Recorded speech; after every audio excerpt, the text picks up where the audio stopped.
ये छठी मैया पूरी जहिया मना माँ के मना सात जला साकाराई बहो।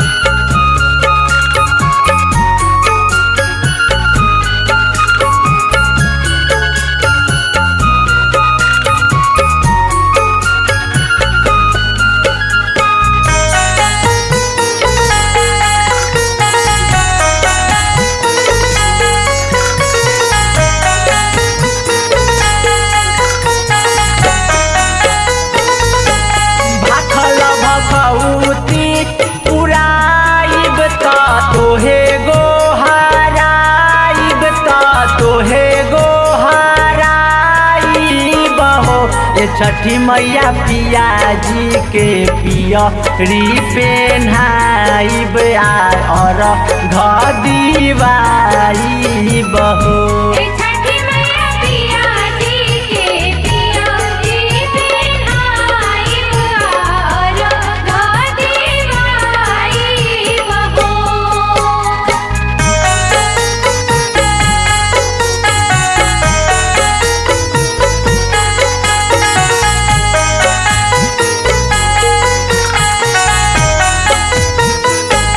जल बबुआ भुवन से मंगवाई बकल सुप सजाई बकल सुप सजाई बहो।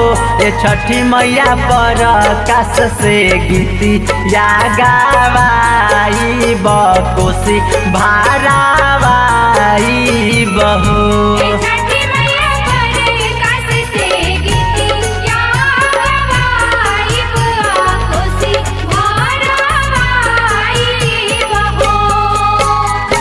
माँ लक्ष्मी रिकॉर्डिंग स्टूडियो डुमरसन।